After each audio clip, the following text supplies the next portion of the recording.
বিসমিল্লাহির রহমানির রহিম। হে জগতবাসী, আজ আমি শামীম আলী চিশতি আপনাদের সামনে একটি আলোচনা নিয়ে আসলাম। সে আলোচনাটি আজকে করব। সে আলোচনাটি করার একটা উদ্দেশ্য হলো যে এই পৃথিবীতে অনেক মানুষ অনেক দ্বিধাদ্বন্দ্বের মধ্যে থাকে। অনেক বিষয় আছে যে কোরআন ও হাদিস যদি কেউ লক্ষ্য করে তখন দেখা যায় যে বায়াত গ্রহণ করতে হবে। হযরত মুহাম্মদ সাল্লাল্লাহু আলাইহি সাল্লাম তিনি মানুষদেরকে, যেমন সাহাবি তারা বায়াত গ্রহণ করেছিল। এরপর হযরত আলী থেকে আস্তে আস্তে বড় পীর খাজা মঈনুদ্দিন চিশতি, এভাবে চিশতিয়া তরিকা আসলো, কাদরিয়া তরিকাতে আসলো, বড় পীর বায়াত করতেন। তাহলে দেখা গেছে যে বায়াত যে হতে হবে এর অনেক প্রমাণ। এবং কোরআন শরীফ যদি লক্ষ্য করি, সূরা কাহাফ, সূরা ফাতা বা বিভিন্ন সূরাতেও আল্লাহ বায়াতের কথা বলেছেন।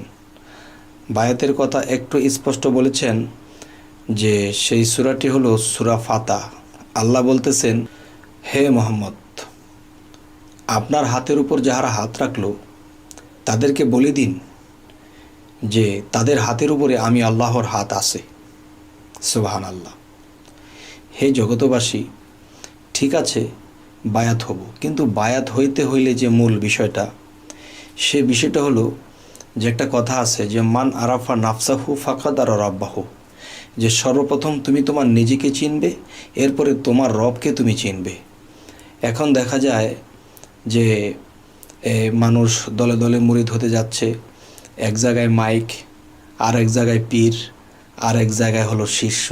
কেউ কাউকে দেখলো না, মাইকের মাধ্যমে যা কিছু বলল, কলেমা পাঠ করালো, তিনি সাথে সাথে পাঠ করলো, বাস মুরিদ হয়ে গেল।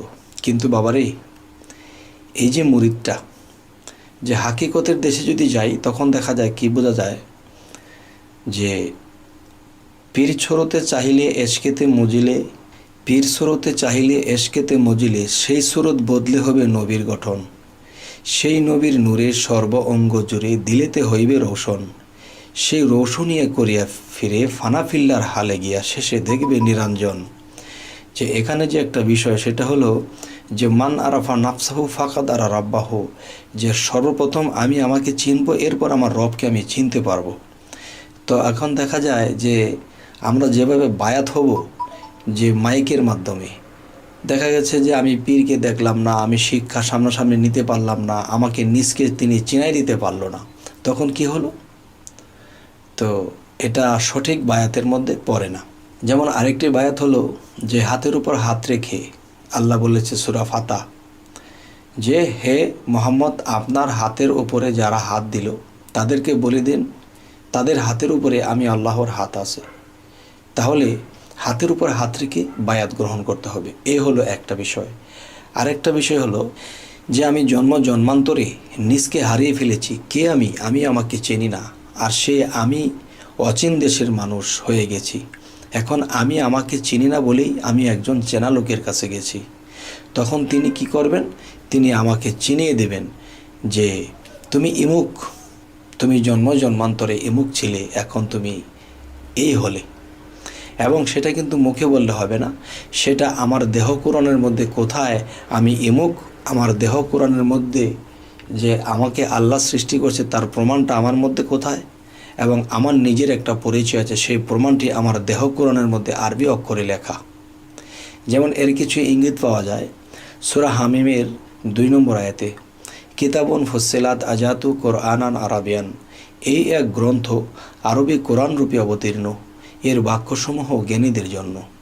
তাহলে যে সূরা হামিম যদি লক্ষ্য করি যে কিতাবুন ফুসসিলাত আজাতু কোরআনান আরাবিয়ান, যে এই এক গ্রন্থ যে আরবি কোরআন রূপে অবতীর্ণ, সেটা কি? সে গ্রন্থটি কথা বলে। আর কোন গ্রন্থটি কথা বলে? যেমন মানব দেহটা একটা কোরআন, এবং মানব দেহের ভিতরে রুহে ইনসানিয়াতের কোরআন বাস করে। তখন সেই রুহে ইনসানিয়াতের কোরআনকে যদি আমরা জাগ্রত করতে পারি, তখনই কি হবে? যে আমার মুখে দিয়ে কথা বলবে এবং আমি কিছু বললে তা হবে।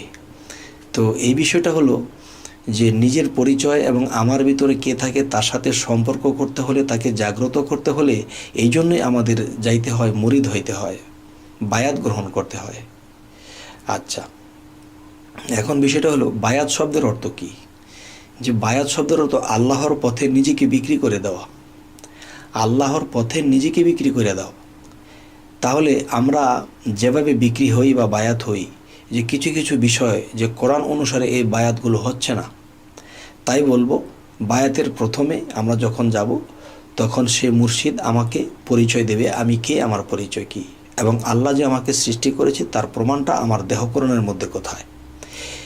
এই নিজের পরিচয় এবং আল্লাহর পরিচয় এবং মানুষের মধ্যে যে শয়তান আছে, সেই শয়তানটা মানুষের মধ্যে লুকিয়ে আছে, কোথায় লুকিয়ে আছে, কোথা থেকে বসে বসে আমাকে ধোঁকা দেয়, তখন নামাজে বা আল্লাহর ইবাদতে আমি ডুবতে পারি না, তখন সেই জায়গাটাও সেই মুর্শিদ দেখিয়ে দেবে। তখনই আমি সেই শয়তান থেকে বিরত থাকব এবং আল্লাহর বিভিন্ন আমল কর্ম করে আমি একদিন পাড়ি দিব ইনশাল্লাহ। তবে ইনশাল্লাহ আমি যাই কিছু বললাম, আল্লাহ আমার মুখে দিয়ে যাই কিছু বলাইলো, এতে যদি কেউ বুঝে থাকেন এবং মানতে পারেন এবং এভাবে গুরু ধরতে পারেন, তো ইনশাল্লাহ সামনের জীবন আমাদের ভালোই হবে এবং পরকালেও আমাদের চিন্তা থাকবে না। কেননা আল্লাহ বলেছে যে তোমরা আমার বন্ধুর কাছে যাও, বন্ধুর কাছে গেলে বন্ধু হওয়া যায়। তাহলে সেই বন্ধুর কথা যদি শুনি, তারটা মানি এবং শিক্ষা অর্জন করি, তাহলে আমাদের ইহকাল এবং পরকাল ধন্য হবে ইনশাল্লাহ। যাই হোক, আজ এই কথাগুলো বলেই রাখছি। সকলে ভালো থাকবেন। আল্লাহ হাফিজ।